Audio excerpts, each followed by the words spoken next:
Nous avons eu un débat ce matin très intéressant avec des représentants de la Commission européenne, un parlementaire européen, Claude Turmes, le responsable de l'Agence internationale de l'énergie, et puis les équipes d'Engie et un certain nombre de gens qui étaient là, sur la façon de passer à l'action en termes de transition énergétique, parce que j'étais à Bonn il y a une semaine, il faut accélérer. On n'est pas, c'est une course contre la montre.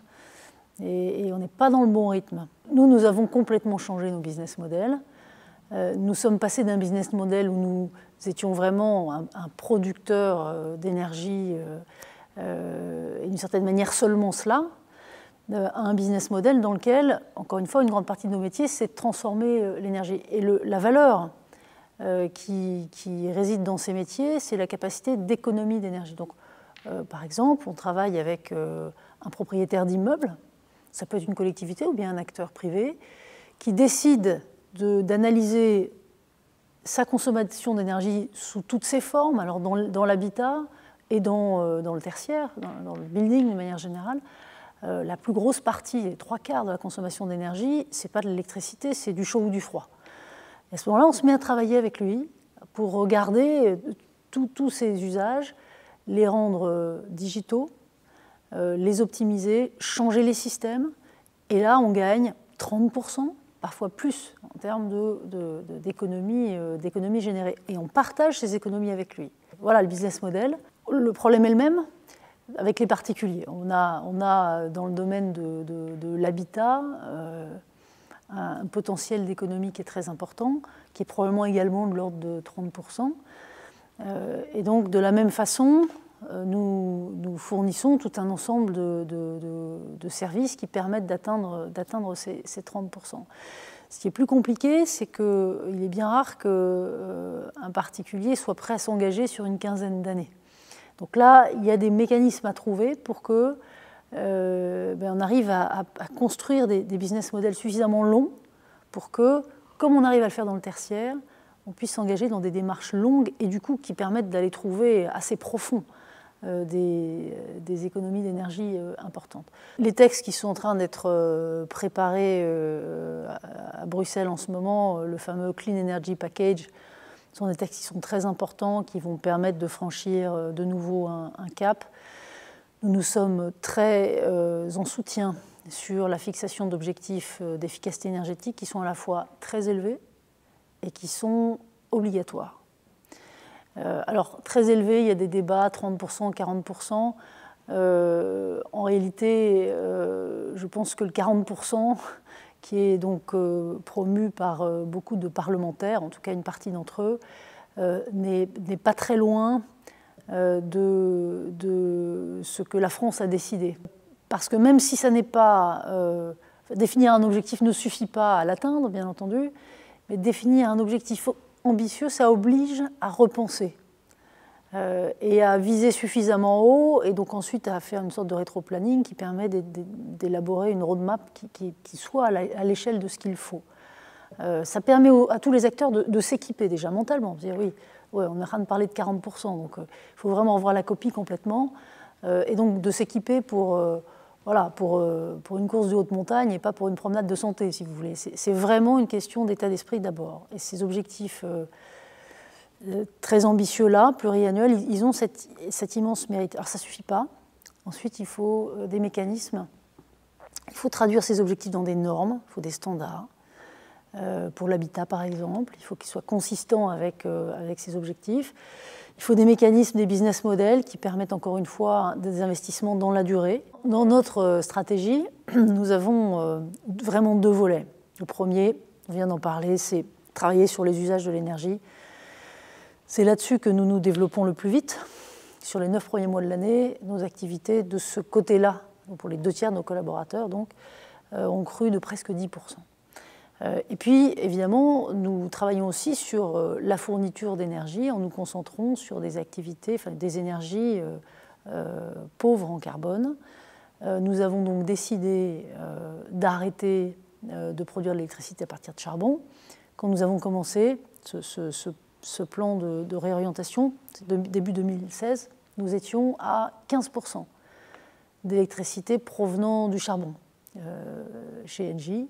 Et nous avons donc un petit peu plus de 18 mois plus tard fait la moitié du chemin déjà, c'est-à-dire dans un certain nombre de cas fermé des usines parce que dans les territoires dans lesquels elles se trouvent, on n'en a pas besoin. En Australie, par exemple, nous avons fermé une très grosse usine de production d'électricité à partir de charbon. Et puis dans d'autres cas, j'ai en mémoire en vous disant ça, une discussion avec le gouvernement indonésien, on ne peut pas fermer les centrales, elles sont absolument indispensables au fait d'amener l'énergie dans ce pays qui en a beaucoup besoin. Donc nous avons vendu les centrales correspondantes. Donc vous voyez, il y a une approche cas par cas, mais nous allons vite dans ce désengagement-là. Nous avons prévu de sortir totalement du charbon. Aussi vite que possible, et je viens de vous dire que nous avions fait la moitié du chemin en 18 mois.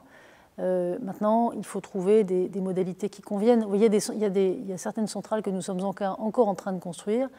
Engie est un groupe qui est responsable, qui a pris des engagements, qui les tiendra de toute façon.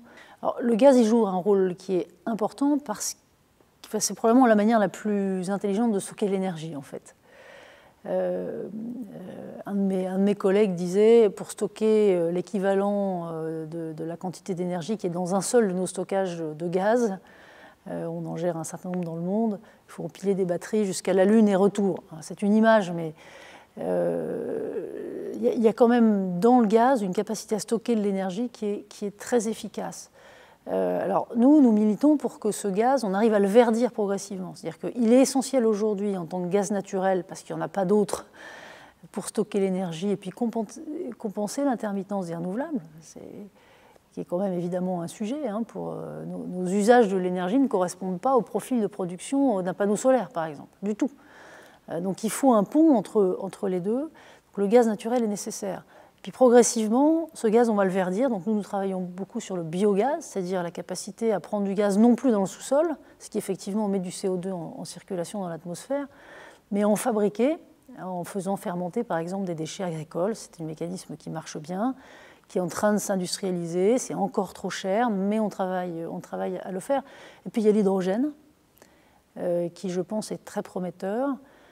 Parce qu'avec des électrons renouvelables de moins en moins coûteux, on peut fabriquer de l'hydrogène en provoquant l'électrolyse de l'eau. Donc on prend de l'eau et puis on sépare l'hydrogène d'un côté, l'oxygène de l'autre, et on constitue un gaz qui du coup, lui est vert et qui stocke de l'énergie. Voilà, donc toutes ces boucles-là, nous sommes en train de les travailler, de faire baisser les coûts. Et je pense qu'on peut raisonnablement se dire qu'on arrivera à la vitesse à laquelle ça va, à des coûts qui sont compatibles avec un gaz qui sera vert, qui donc permettra de jouer ce rôle très très important d'équilibrage, de flexibilité que les renouvelables n'ont pas, et qui donc ne sera plus une énergie carbonée. Alors les scénarios de verdissement du gaz, ils sont évidemment progressifs. On commence à injecter du biogaz dans nos réseaux, en France par exemple, et à produire et du biogaz et de l'hydrogène d'ailleurs. Et nous travaillons sur des scénarios qui permettent d'arriver à une décarbonisation totale du gaz à 100%. Alors dans la décennie 2050, on a tous en tête qu'il faut avoir décarboné le système énergétique à peu près à ce moment-là. Moi, je n'ai rien contre le fait que l'Union européenne, que nous appelons depuis des années à avoir une politique de l'énergie ambitieuse, donne sa vision des infrastructures qu'il faut pour cela. Maintenant, il faut le faire au bon moment, c'est-à-dire avant le lancement des projets et plutôt avant qu'après. Donc là, il y a évidemment besoin d'éviter absolument de rendre des projets incertains, illisibles ou manquant de visibilité totalement, parce que les règles du jeu changeraient au milieu du déroulement du projet. Si on veut un système décarboné, et l'Europe a fait des choix très forts en la matière, non seulement d'économie d'énergie, mais aussi d'une part d'énergie qui restera nécessaire de la décarboner. Il faut être cohérent jusqu'au bout. Je trouve que c'est très compliqué, à mon avis, pour un citoyen européen de comprendre que d'un côté, on met beaucoup d'argent pour développer des filières renouvelables qui étaient au départ très chères, qui ne le sont plus, mais continuent à porter ce coût. Parce qu'il faut amortir les premières installations renouvelables qui étaient relativement onéreuses. Donc on fait ça d'un côté, et puis de l'autre côté, on continue à faire tourner des centrales de production d'électricité à partir de charbon. Donc il y a un problème de cohérence, je pense, qui devient un peu aigu. Moi, je considère qu'il est urgent de mettre en place un prix du CO2 significatif. Moi, je pense que c'est minimum 20 € de la tonne. On en est très loin, comme vous savez, et même si le mécanisme de marché qui permet d'aboutir à un prix du CO2 en Europe est en train d'être légèrement réformé, ça ne sera pas assez. Donc, moi, je soutiens absolument la proposition qui a été faite par le président Macron, qui est de dire, bon, il y a un mécanisme de marché, force est de constater qu'aujourd'hui, il n'est pas efficace, donc laissons-le en place, mais fixons de toute façon une sorte de plancher qui fait que même quand le prix de marché du CO2 est trop bas, eh bien, on est garanti que nous sommes assurés qu'il y a un prix du CO2 suffisant. Il faut arriver à le faire à quelques pays qui montrent le mouvement et qui peuvent s'engager dans cette voie-là. Évidemment, pour un certain nombre de pays dans lesquels la production d'électricité repose fortement sur le charbon, c'est une perspective qui est difficile et qui suppose un vrai courage. Mais vous savez, le changement, et Bruno Le Maire qui organisait hier les rencontres de Bercy nous rappelait cette phrase de Churchill, soit vous prenez le changement par la main, soit il vous prend à la gorge. Et ces pays, le plus tôt ils peuvent réaliser que ce changement arrive, de toute façon il aura lieu, et plus ils seront en capacité de l'anticiper. Donc je pense que même pour eux, c'est un mouvement qu'il est absolument utile de lancer maintenant.